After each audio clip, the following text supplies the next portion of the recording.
לפעמים קורה שלמכרז אחד ניגשים יותר ממתחרה אחד בכל מיני פרצופים. אני יכול לספר לכם שהייתי משתתף הרבה במכרזים בספרד, מכרזים שבאופן מסורתי היו 3 שחקנים, שאני אחד מהשלושה, פתאום מופיעים 28.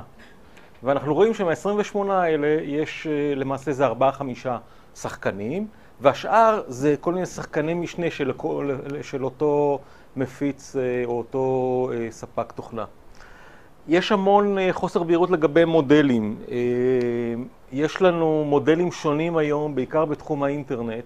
אם פעם היינו רגילים לקנות תוכנה, היום יש לעשות איזשהו ליסינג לאפליקציה ששוכנת ווב, מה שנקרא Software as a Service, שמודל התמחור שלו הוא שונה לחלוטין. זה למעשה כמו השכרה של אפליקציה על בסיס שנתי.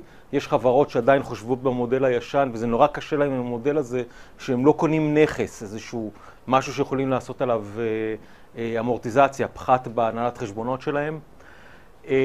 יש המון מוצרים חינמיים בשוק, במוצרי אינטרנט. ולפעמים המוצרים החינמיים נותנים 80-90% מהפונקציות, והם לא מבינים למה לצ'ופצ'יק הקטן שאני מבקש את התוספת הגדולה של הכסף. לא מבינים, לא רוצים להבין. לפעמים קורה שגם אפשר לקבל מוצר מלא ל-30 יום, ואז אותו לקוח יודע שאחרי 30 יום הוא מחדש אותו שוב תחת שם שונה, וממשיך לרוץ עם התוכנה הלאה. אני יכול לספר לכם, אני עובד למשל עם כלים כמו MindMaster, שזה כלים למיפוי מחשבות. הוא נותן עד 3 מפות חינמיות, וכשאני צריך יותר מ3, אז אני פשוט מוחק את אחת הישנות, או שאני פותח על יוזר שונה, ואני לא צריך לקנות את התוכנה.